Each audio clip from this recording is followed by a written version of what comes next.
తెలుగు ప్రధాని శ్రీ పివి నరసింహారావు గారు కౌలు రైతులకు మేలు చేసే విధంగా కౌలు రక్షిత చట్టం తీసుకొచ్చిన నాటి ముఖ్యమంత్రి శ్రీ బూర్గుల రామకృష్ణారావు గారు అదే విధంగా జాగీర్ల రద్దుతో కీలకంగా వ్యవహరించిన మాజీ ఉప ముఖ్యమంత్రి కొండ రెడ్డి గారు అని ఇక్కడ చెప్పాలి. హౌస్ ఈజ్ అర్జెంట్ వచ్చేటువంటి అవకాశం ఉంటుంది అధ్యక్ష. ఇది ముమ్మాటికి అక్రమ కేసు. కేవలం కేటీఆర్ గారు 420 మీ హామీలను ప్రశ్నిస్తుండే కనుక లగచర్ల రైతులను ప్రశ్నించి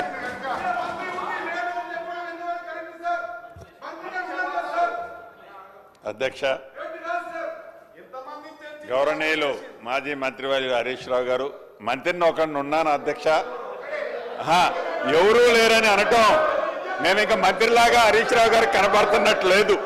దురదృష్టకరం, బాధాకరం అధ్యక్ష. మీరు అనుమతిస్తే తమరు అనుమతిస్తే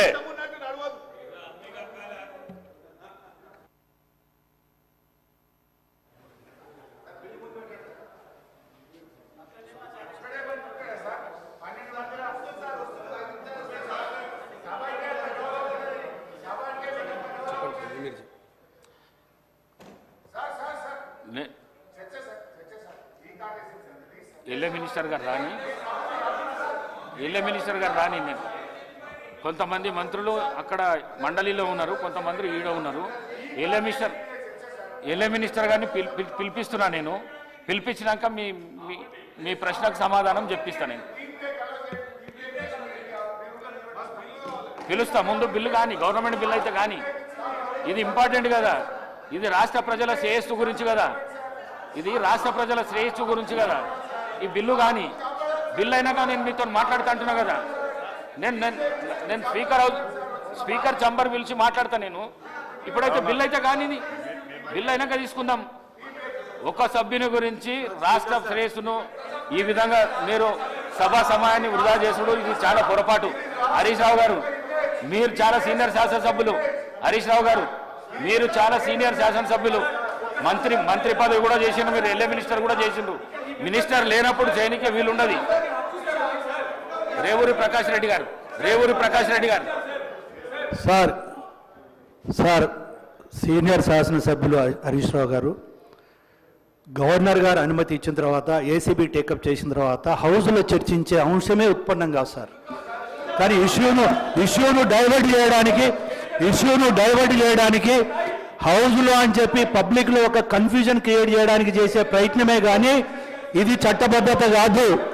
ఒకసారి కేసు ఏసీబీ పోయిన తర్వాత, గవర్నర్ గారు అనుమతి ఇచ్చిన తర్వాత శాసనసభలో చర్చించే అంశమే రాదు అని చెప్పి మీ ద్వారా సభ్యులకు నేను రిక్వెస్ట్ చేస్తున్నాను సార్. గౌరవ మంత్రి గారు, government bill now I will take up. అధ్యక్ష, తెలంగాణ భూభారతి రికార్డ్స్ బిల్. మంత్రి గారు. అధ్యక్ష ధన్యవాదాలు. ఏదైతే 17th నాడు 18th నాడు ఈ సభలో రాష్ట్రాల్లో ఉన్న లక్షలాది మంది రైతన్నలకి, భూములున్న రైతులకి ఒక భరోసా కల్పించే దాంట్లో భాగంగా సాధించుకున్న తెలంగాణ రాష్ట్రంలో ఆనాటి ప్రభుత్వంలో ధరణి ద్వారా కానీ 2020 చట్టం ద్వారా కానీ ఏదైతే రైతుల ఇబ్బంది కలిగిందో, ఏదైతే నష్టం కలిగిందో దాన్ని 2024 భూభారతి తెలంగాణ చట్టం ద్వారా సవరించే అంశాన్ని తమర అనుమతితో 17వ తారీఖు ఈ నెల ఇదే సభలో బిల్లు ప్రవేశపెట్టడం జరిగింది అధ్యక్ష. ఆ రోజు కొన్ని అంశాలు మీ ద్వారా ఈ సభలో ఉండే సభ్యులతో పాటు రాష్ట్రంలో ఉండే లక్షలాది మంది భూములున్న రైతన్నలకు అభద్రతలో ఏదైతే ఉన్నారో వారికి ఒక భరోసా కల్పించే ఈ కొత్త చట్టాన్ని, ఈ దేశానికే ఒక రోల్ మోడల్ గా ఉండే చట్టాన్ని తేవటం జరిగింది అధ్యక్ష. దాంట్లో మొన్న కొన్ని అంశాలు తమ ముందు ఉంచలేకపోయాను అధ్యక్ష.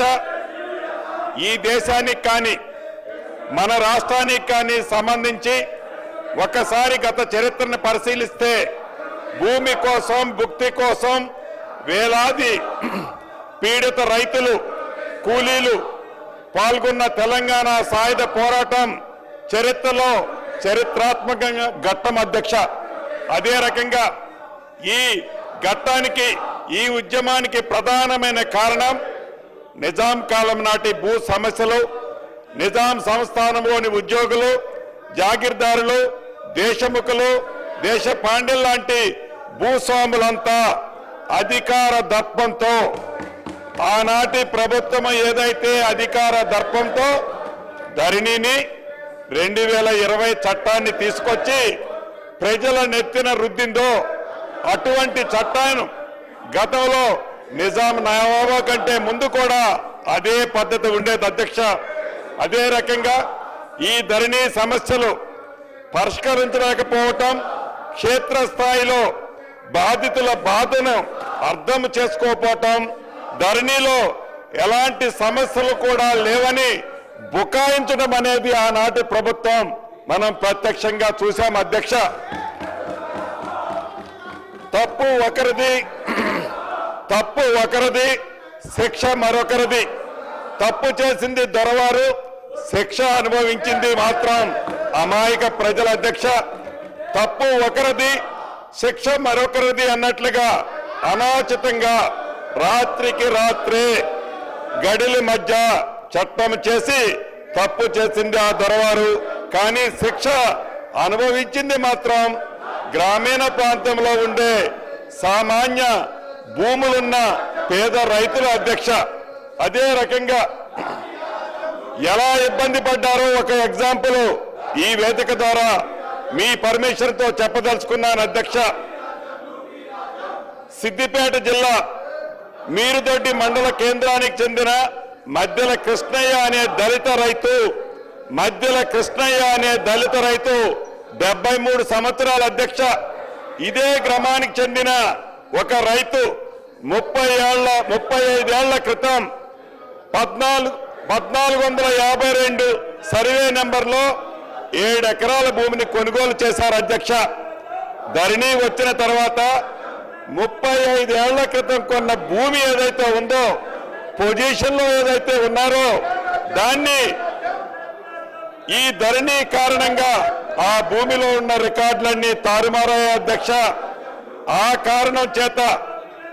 కారణం చేత జనవరి 22వ తారీఖు 2023 నాడు మధ్యల కృష్ణయ్య గారు 73 సంవత్సరాల వయసున్న మధ్యల కృష్ణయ్య గారు ఆ బాధను తట్టుకోలేక ఆత్మహత్య చేసుకున్నారు అధ్యక్ష. ఇది అంటే ఇటువంటి కృష్ణయ్య గారు లాంటి వాళ్ళు కొన్ని వేల మంది